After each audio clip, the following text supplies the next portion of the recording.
अल्लाहुम्मा सल्ली अला सय्यदना मौलाना मुहम्मद वबारिक वसल्लिम सलातम व सलामन अलैका या सय्यदल मुरसलीन। जाग बंदे शरा के अतवार के साए तले, जाग बंदे शरा के अतवार के साए तले, ताके मर के सोए रब के प्यार के साए तले। और हो गया अल्लाह राजी इसलिए उनके गुलाम मुस्कुरा उठे सलीबो दार के साए तले। कैसे आशिक थे खुदा के और रसूल पाक के, जो नमाजें पढ़ गए तलवार के साए तले। एक बार कलमाए तैयबा भी पढ़िए, ला इलाहा इल्लल्लाह मुहम्मदुर रसूलुल्लाह सल्लल्लाहु तआला अलैहि वसल्लम।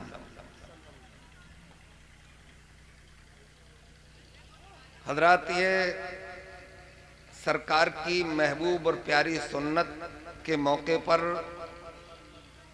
साहिब खाना ने इस दीनी महफिल का इनेकाद किया। मैं दिल की गहराइयों से आपको भी और साहिब मामला को भी मुबारकबाद देता हूँ।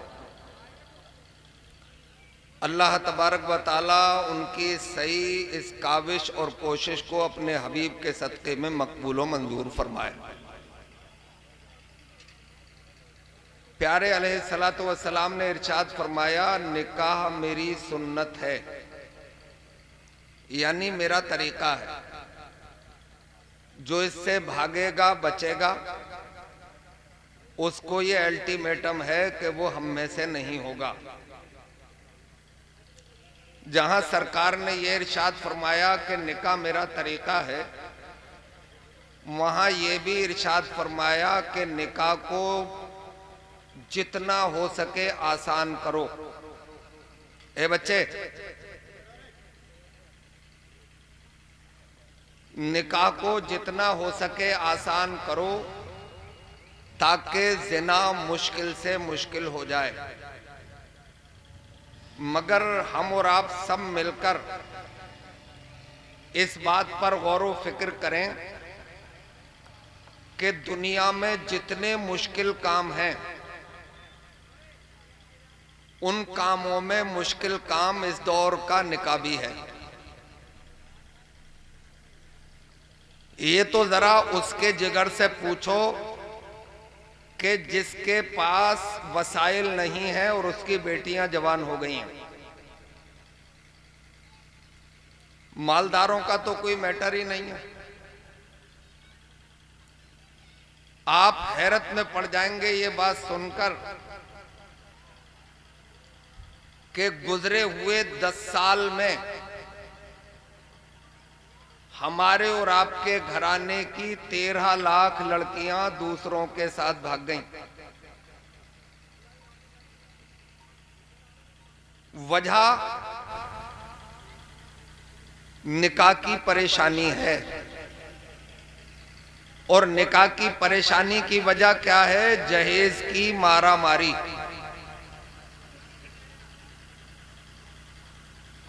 इस जहेज की मारामारी ने तबाह बर्बाद कर दिया।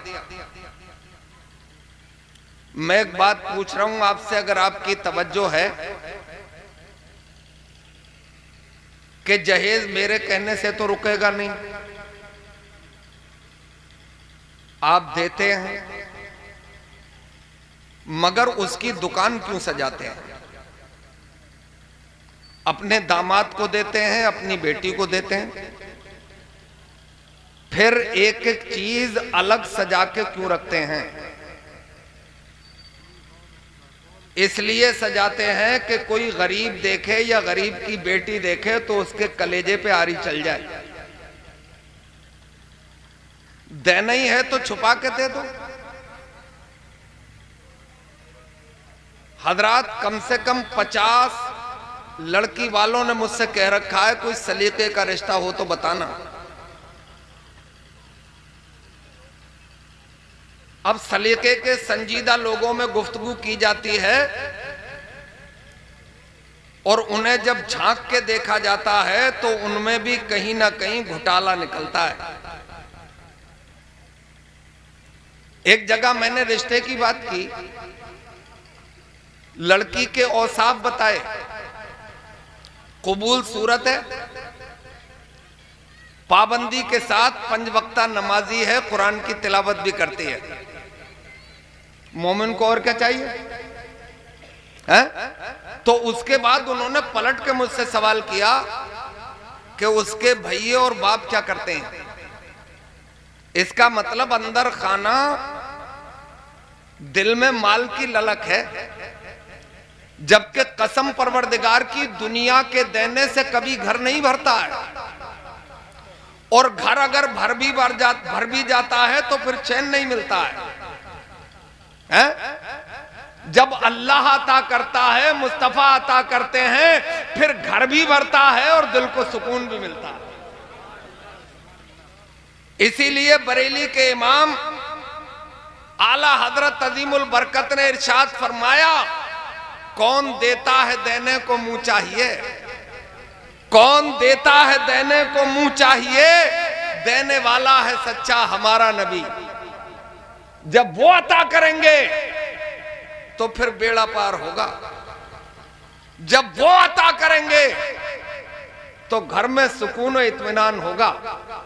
अब तुम्हारी नजर में दौलत किस चीज का नाम है मुझे तो पता नहीं है। आप डॉलर को दौलत मानते हैं, आप रियाल को दौलत मानते हैं, आप कोठियों, बंगलों, लग्जरी गाड़ियों को दौलत मानते हैं। तो आप मानिए मोमिन का शेवा नहीं है, मोमिन तो सुकून अल्लाह की याद को मानता है, मुस्तफा जाने रहमत से प्यार से को मानता है, कुरान की तिलावत को मानता है, तब परवरदिगार आलम उसके दिल पे सुकून नाजिल फरमाता है। अब मैं जरा तीखी बात कर देता हूं तो लोग मुझे समझाते हैं कि मौलाना इतना कड़वा भी मत बोलो। जहेज तो सरकार ने भी अपनी लख्ते जिगर को दिया था, तो मैं आपसे पूछूंगा क्या हजरत अली का जहेज लेने का नजरिया था? है? और जब मैं डीपली गया, जब मैंने कुतुबबीनी की, जिम्मेदार उलमा से पूछा, तो पता ये चला कि जब मुस्तफा जाने रहमत सल्लल्लाहु अलैहि वसल्लम ने अपनी पारसा, आबिदा, जाहिदा बेटी हजरत फातिमा के निकाह का इरादा फरमाया, उम्र थी 13 साल की। यहाँ 20 साल की भी बच्ची लगती है, भाई 20 साल की हो गई बेटी, कोई दीनदार घराना देखो, निकाह कर दो। करना तो 2 साल बाद भी है, 4 साल बाद भी करना है। जो काम कल करना है, मौका अच्छा हो तो आज ही कर दो, इसलिए कल पे मत डालो। सरकार ने फरमाया है जब बेटी जवान हो जाए तो निकाह में जल्दी करो। 13 साल की उम्र में निकाह का इरादा फरमाया। अपने सगे चचेरे भाई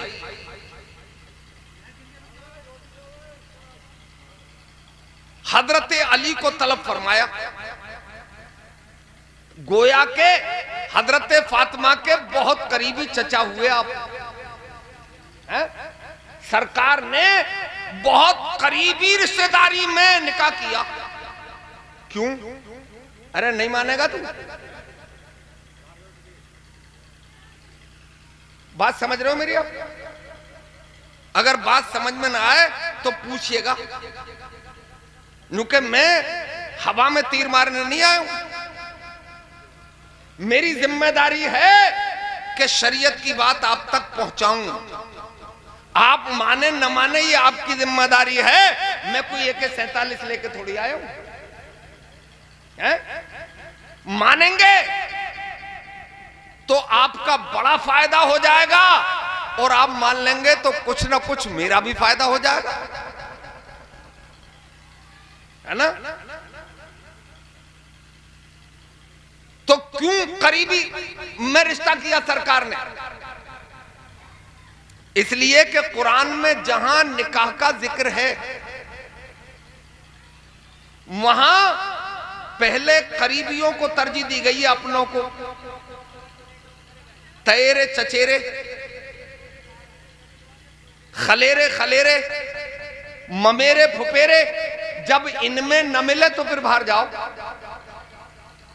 इसमें हिकमत क्या है? हिकमत यह है कि अपने करीबी को तो बचपन से आदमी जानता है। भाई बाहर वाले की क्या गारंटी है कि वो जब आप देखने गए तो टोपी लगा के आ गया और दूसरे दिन शराब पीने लगा है? अपने तो लड़की का भी पता है और लड़के का भी पता है, तो फिर गैरों का मुंह देखने की क्या जरूरत है? जब शरीयत ने हुक्म ये दिया है, अगर माल जाएगा भी तो अपनों में जाएगा, माल आएगा तो अपनों में आएगा। सरकार ने सगे चचेरे भाई हजरत अली को तलब फरमाया, अली हम इरादा करते हैं कि तुम्हारा निकाह अपनी बेटी फातिमा के साथ कर दें। तो हजरत अली जबान से तो कुछ नहीं बोले, मगर मुस्कुरा के गर्दन झुका ली। पेट में लड्डू फूट रहे थे। यूं को उस जैसी खातून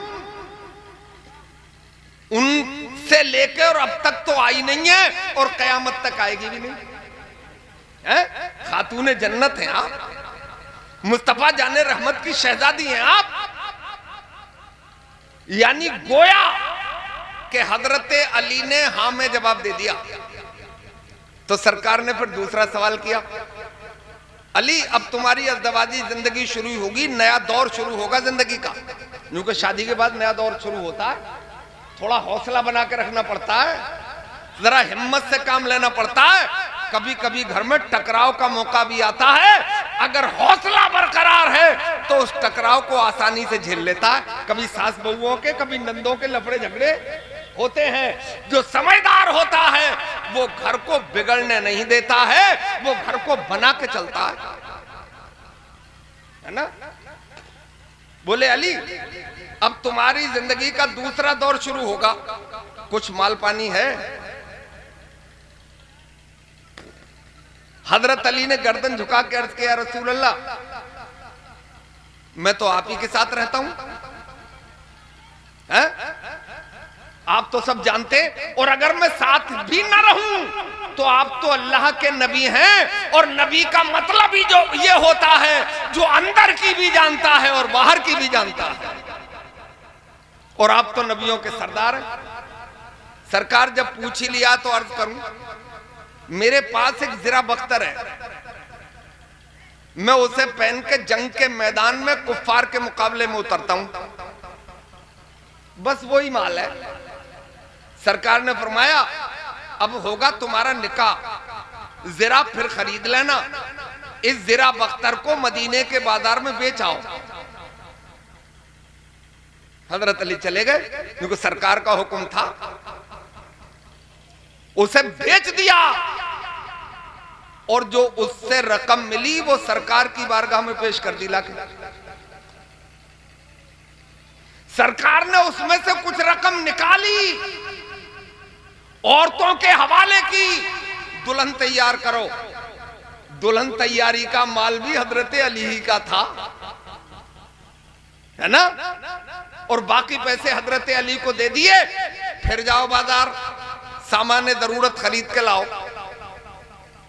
तो हजरत अली लाए, 2 गद्दे थे, दल्लब के होंगे? अरे नहीं, खजूरों की छाल भरी हुई थी। तकियों का भी यही हाल था। एक चक्की ले आए, एक पानी भरने के लिए मुश्किजा, और जरूरत के घर का सामान सरकार की बारगाह में पेश कर दिया। या रसूल अल्लाह ये लाया हूं। मुस्तफा ने फरमाया काफी है, क्योंकि ये तो दुनिया आनी जानी है, इसमें अप डाउन लगा रहता है। जो दुनिया के साजो सामान पे मरते हैं वो दानिश्वर नहीं होते हैं, जो याद खुदा में जिंदगी गुजारते हैं वही दुनिया के सबसे बड़े दानिश्वर होते हैं।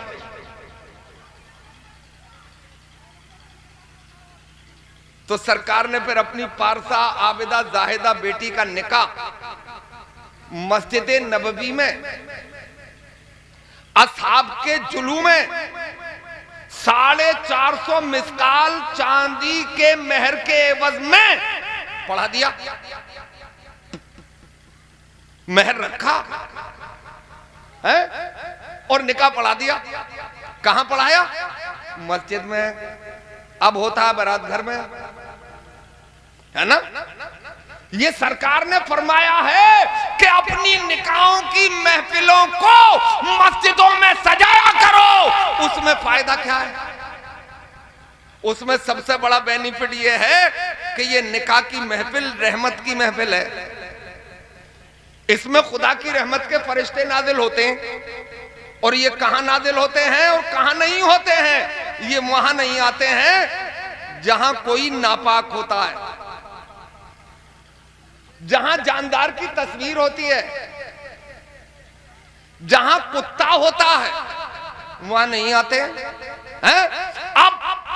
अब मस्जिद में आप निकाह करेंगे, सबसे बड़ा फायदा यह होगा कि मस्जिद में बेगुसले सांड नहीं जाएंगे।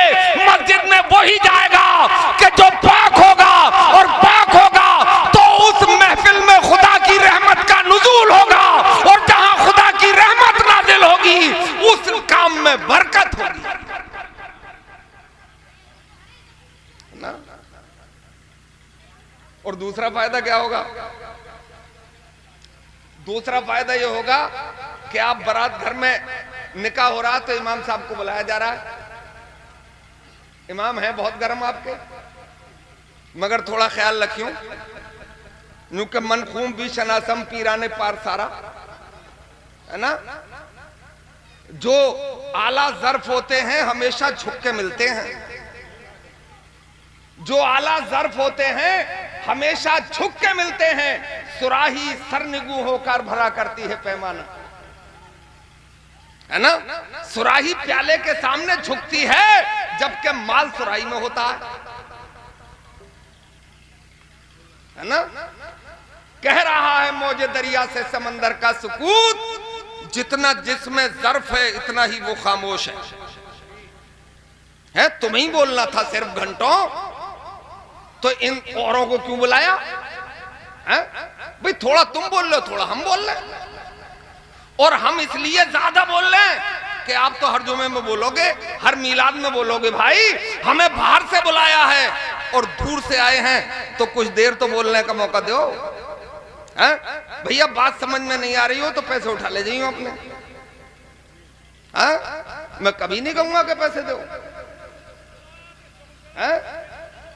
तो हजरात गिरामी, अब इमाम साहब को बुलाया आपने।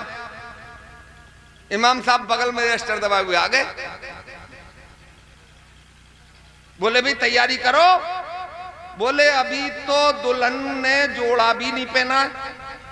बोले हमारे तो असर का टाइम हो रहा है। तो बोले असर के बाद ही आ जाइए। अब वो बेचारे पलट गए और फिर आए असर के बाद। निकाह का इंतजाम होते होते मगरिब चली गई है। अरे वो आपका इमाम है, वो आपका सरदार है।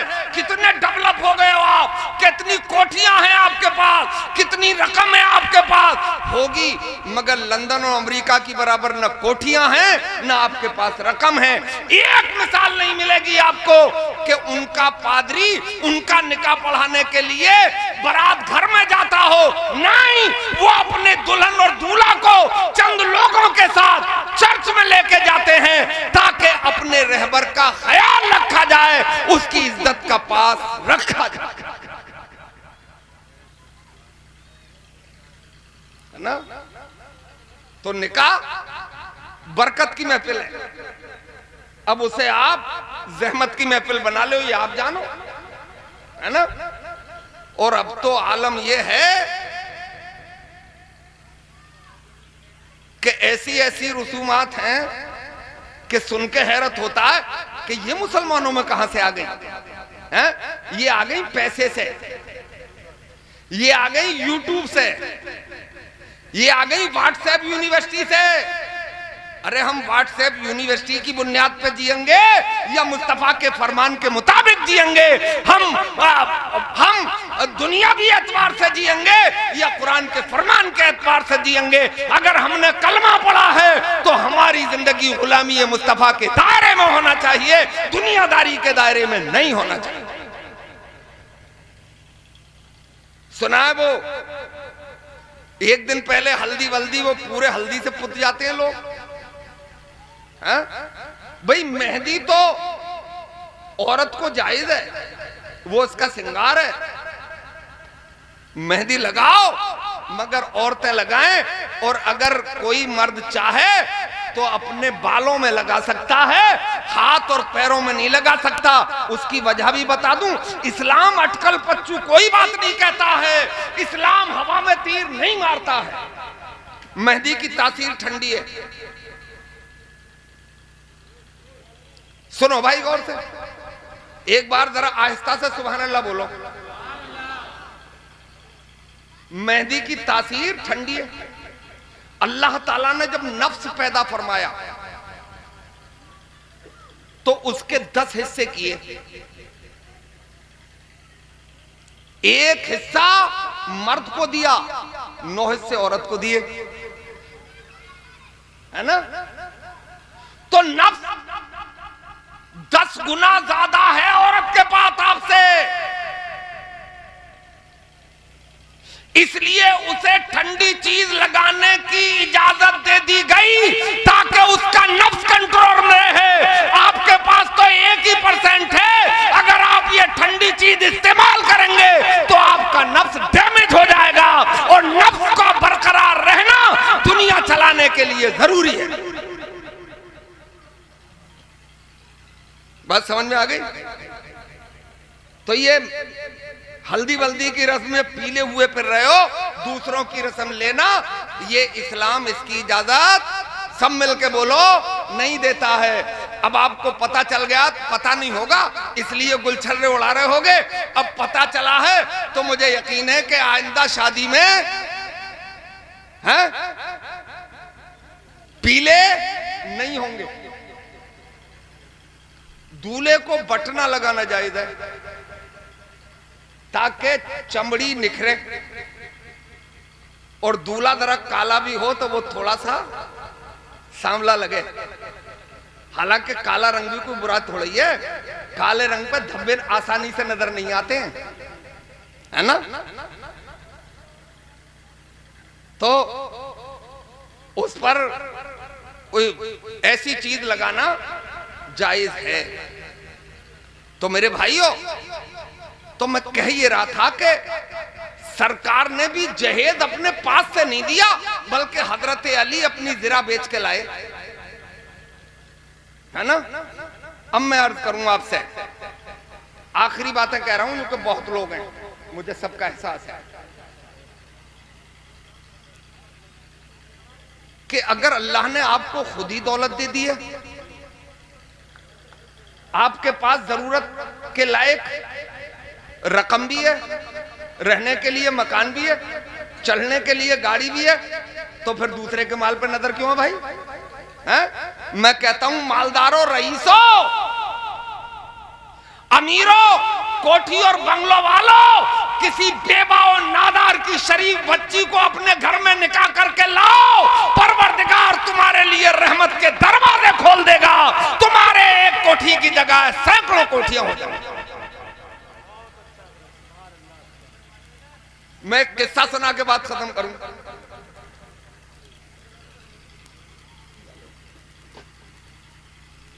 किस्सा सुना के बात खत्म। नीचे रखियो भैया, हाथ में मत दियो।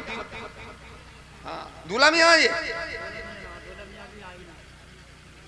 अरे दूल्हा को बुला लेते, उसे भी कुछ बात कह देते हम, है ना? दूल्हा मियां के अब्बा हैं दोनों ही ना?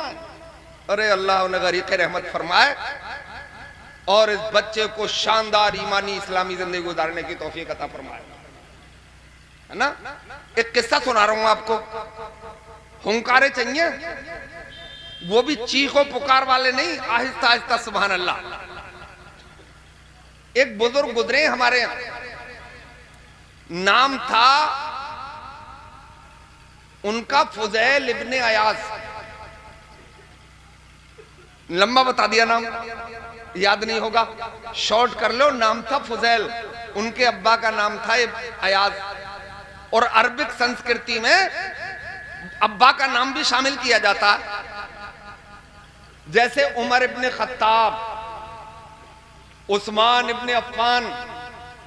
अपने साउथ इंडिया में भी है नहीं, हरदन हल्ली डोडे गोड़ा देव गोड़ा दादा तक का नाम है। पामुलपति वेंकट नरसिम्हा राव परदादा का भी नाम है। एपीजे अब्दुल कलाम दादा तक का नाम है। ऐसे ही अरब में अब्बा का नाम भी साथ में बोला जाता है। तो वो कहते हैं मैं गया हज पे और मैं कर रहा था तवाफ। तवाफ का मतलब है खाना-ए काबा के इर्द गिर्द चक्कर लगाना, है ना। और मैं पहला ही चक्कर में था, अभी पहला ही चक्कर था मेरा तवाफ का। तो मैं उस जगह से गुजर रहा था जहां खाना-ए काबा का ऐसा हिस्सा है जिस पे छत नहीं है, जिसे हतीमे काबा कहा जाता है। उसमें खाना-ए काबा का परनाला गिरता है ना। यहां यह भी बात बता दूं कि वो जो परनाला खाना-ए काबा की छत में गिरता है, अगर ऐसा मौका आप सबको कभी मिल जाए कि आप मताफ में हो और बारिश हो जाए, और आपको ऐसा मौका और मिल जाए कि उसी वक्त आप हतीमे काबा में चले जाएं और उस बारिश के पानी में भीग जाएं, दुनिया देखेगी कि पानी से भीगा है, हकीकत यह है कि वो खुदा की रहमत में भीगा है। अपने आला हजरत ने वहां के लिए भी एक शेर का है। आला हजरत फरमाते हैं वो झूमा मेजाब जर का झूमर के आ रहा कान पर लटक कर, फार बरसी तो मोती झड़कर हतीम की गोद में भरे थे। तो वो बयान करते हैं मैं हतीमे काबा के करीब से गुजर रहा था। मैंने दो शख्सों को देखा कि वो उसकी दीवार से पीठ लगाए हुए बात कर रहे हैं आपस में। उनमें से एक कह रहा है भैया भीड़ देखो कितनी है, ये भीड़ तो है लाखों की, मगर इनमें से एक का भी अल्लाह ने हज कबूल नहीं किया है। मैं चौंक गया। बोले यार जब हज कबूल ही नहीं हो रहा है तो फिर चक्कर लगाने की क्या जरूरत है। मैं रुक गया भाई। तो उनमें से दूसरे ने पूछा, बोले इनमें से किसी का नहीं हुआ। बोले इनमें से तो किसी का हुआ नहीं है, मगर एक ऐसा शख्स है जो हज पे आ ही नहीं है, अल्लाह ने बगैर आए उसका हज भी कबूल कर लिया है, और उसी के तुफैल में लाखों लोगों का भी हज कबूल कर लिया। अरे मैं तो फिर चक्कर में पड़ गया। यूं कि ये और अजीब बात कि पानी लगाया नहीं था पलेवा हो गई, भाई बीज बोया नहीं था अंकुर निकल आए, खाना खाया नहीं था भूख का काम हो गया, पानी पिया नहीं था बॉडी की रिक्वायरमेंट पूरी हो गई है। अब मैंने उन पे कान धरा और नजर अमीक डाली, तो मैंने पहली नजर में समझ लिया कि ये इंसान नहीं है, ये इंसानी शक्ल में अल्लाह के फरिश्ते हैं जो हमारी तबलीग के लिए अल्लाह ने भेजे हैं। अब मैंने उनसे जरा कान लगाया तो उनमें से उसने पूछा कि भाई ऐसा शख्स कौन है जो हज पे आया ही नहीं है, बगैर आए उसका हज भी कबूल हो गया, और इस दर्जा कबूल हुआ कि उसी के तुफैल में लाखों लोगों का भी हज कबूल हो गया। ऐसा कौन शख्स है? तो उन्होंने बताया कि वो मुल्के इराक का एक संग तराश है, यानी मुल्के इराक के देहात का रहने वाला एक पत्थर तोड़ने वाला मजदूर। तवज्जो रखो भाई, पत्थर तोड़ने वाला, मगर पत्थर तोड़ने का अंदाज बड़ा अनोखा है। ये पीस है दूल्हा, शर्मा तो दूल्हा की तरह रहा वैसे, देख लो, तुम चाहो तो आके देख लो। हा? इतना शर्मीला होना चाहिए हमारा नौजवान, सुभान अल्लाह।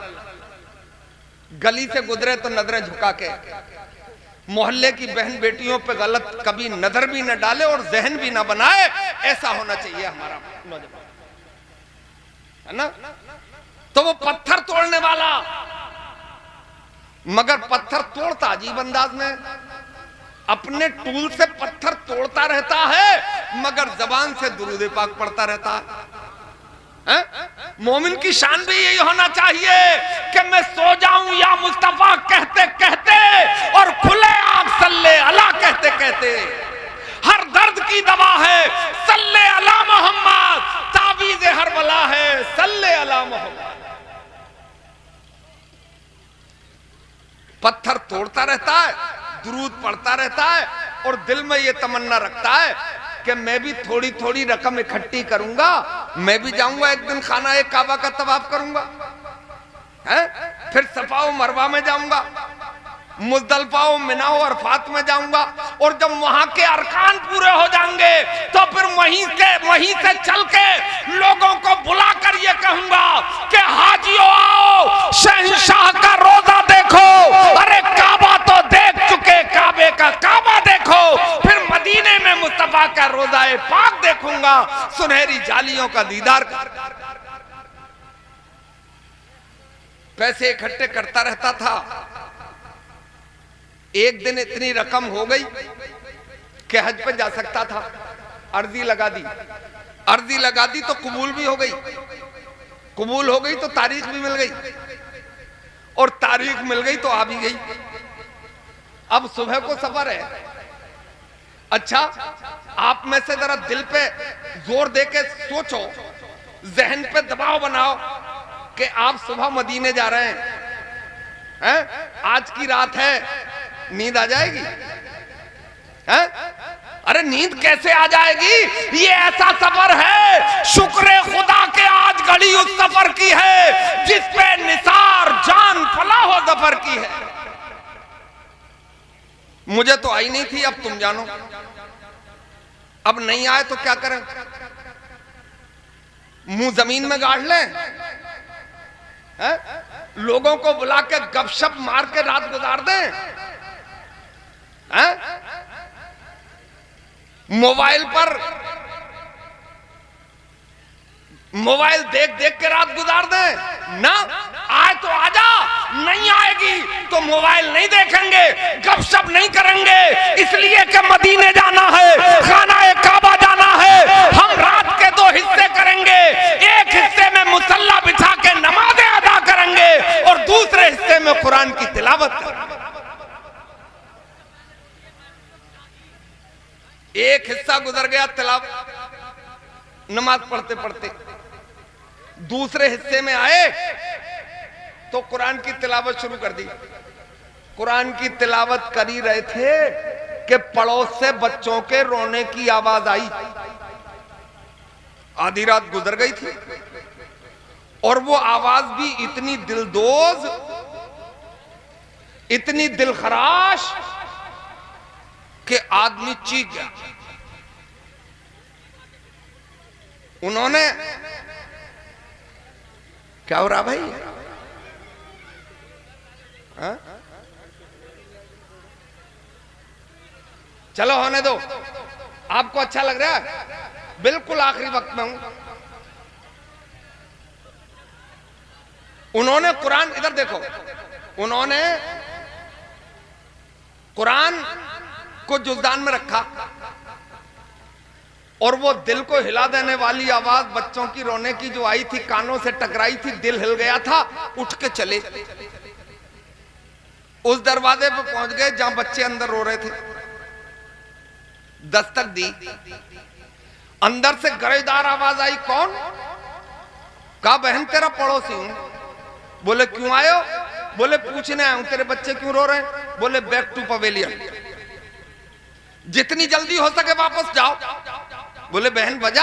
अरे बोले दिन में पूछ के चले गए कितने लोग, तुम तो रात में आए हो, बेवा औरत हूं, जवान हूं, तुम्हें अगर रात में किसी ने मेरे दरवाजे पे देख लिया तो सुबह को इतने इल्जाम लगाएगा कि मुझे जीने नहीं देगा। छोड़ दो दरवाजा। मगर वो भी ढीठ ही थे। बोले बहन तुझे खुदा और उसके रसूल का वास्ता, जाऊंगा नहीं, मेरा कलेजा फटा जा रहा है, पूछ के जाऊंगा तेरे बच्चे क्यों रो रहे हैं। अब जब खुदा और रसूल का वास्ता दिया तो वो आई और अपने चूल्हे पे रखी हुई हांडी उठा के लाई, दरवाजे के करीब आके उसे हिलाया, उसमें थी कंकरियां, हांडी में टकराई, उनकी आवाज बाहर गई तो उस शख्स ने कहा बहन मैं पूछ रहा हूं बच्चे क्यों रो रहे हैं और तू मुझे अपनी हांडी की कंकरियों की आवाज सुनवा रही है। बोले यही जवाब है आपका। बोले मतलब? बोले मेरे शौहर इंतकाल कर गए, जो छोड़ गए थे वो खत्म हो गया, कई वक्त गुजर गए, घर में खाना नहीं बना है, बच्चे मांग रहे हैं और मैं हूं मां, घर में कुछ है नहीं, तो मैंने चूल्हे में आग जलाकर हांडी उस पर रख दी है, कंकरियां डाल दी है, पानी भर दिया है, तसल्ली दे रही हूं पकेगा तो मिलेगा। अरे कहीं पत्थर भी उबाले जा सकते हैं, कहीं कंकरियां भी पकाई जा सकती हैं, मगर ये मां है कि तसल्ली दे रही है पक जाएगा तो मिल जाएगा। आह, मेरे सर से मेरी सारी मुसीबत टाल देती है, मेरी मां मेरे दामन में दुआएं डाल देती है, परेशान हो अंधेरों से तो जाओ मां के कदमों में, ये जब चाहे मुकद्दर में उजाले डाल देती है ना। मुख्तसर ये वो बोले कि बहन रुक जा यहीं खड़ी रहे, अभी आया। वो पलट के गए, जो खाने पीने का सफर के लिए सामान तैयार किया था वो उठा लिया, जो खर्च के लिए रकम की थैली थी वो उठा ली, पहुंच गए। बोले बहन खोल दे दरवाजा। बोले खोल दे दरवाजा, पकाने की जरूरत नहीं है, पका पकाया लेके आया हूं। दरवाजा खुला, खाना दिया और कहा बहन ये रकम की थैली भी पकड़ ले, ये कल काम आ जाएगी। अब न ज्यादा रहा था न रखते सफर, वो हज पे तो आ नहीं सकते थे है? मगर अल्लाह ने किसी नादारो परेशान की मदद के अमल को इतना कबूल फरमाया कि बगैर आए हज भी कबूल कर लिया, और इसी अमल के सबब उन्हीं के तुफैल में लाखों लोगों का भी हज कबूल कर लिया है? मैं चाहता ये हूं कि मालदारी में गुलछर्रे उड़ाने वाले लोगों, क्या किसी गरीब का ख्याल भी है आपको है? किसी नादार का ख्याल भी है? 30-30, 40-40 साल की उम्र की लड़कियां बगैर निकाह के घर में बैठी हैं, और निकाह ऐसी ही जरूरत है इंसान की जैसे कि खाना जरूरत है? भूख तो सबे लगती है, पानी तो हर एक को चाहिए। जब पानी आपकी जरूरत है, खाना आपकी जरूरत है, तो निकाह भी ऐसे ही आपकी जरूरत है। अगर निकाह वक्त पे नहीं होंगे तबाही आएगी, बर्बादी आएगी, समाज परागंदा होगा। निकाह खत्म हुए थे अमेरिका में, 80% हरामी हैं, यूके में 80% हरामी हैं। अल्हम्दुलिल्लाह हमारे यहाँ भी ऐसा माहौल नहीं है। वक्त पे शादियां करो, और शादियां वक्त पे जब ही होंगी कि जब जहेज की मारामारी को खत्म करने की कोशिश की जाएगी। खत्म ना, कम तो करो है? मदद ही करना है तो बैक डोर से कर दो है? ये खुलेआम गरीबों का दिल मत जलाओ, किसी का दिल मत दुखाओ। आपके फैले हुए जहेज को गरीब की बेटी देखकर वो क्या सोचेगी, इस पे भी गौर व फिक्र किया करो। आसानी करो, सुकून के साथ निकाह करो, ज्यादा हवाइयां मत उड़ाओ। लड़की वाले पे कुछ भी वाजिब नहीं है, जो अपने जिगर का टुकड़ा दे दे उससे बड़ी और कोई दौलत बोलो नहीं हो सकती है। ये 15 साल चलती है गाड़ी, उसके बाद तो कटवाना ही पड़ेगी। मगर एक नेक पारसा व आबिदा अगर बेटी घर में आ जाएगी तो मेरे इस्लामी भाइयों, जब वो सुबह को उठ के कुरान की तिलावत करेगी तो फिर खुदा की रहमत के जलवे देखिए, है ना। अल्लाह आपको सलामत रखे, दोनों जहां में सुरखरू फरमाए। अस्सलाम वालेकुम व रहमतुल्लाह।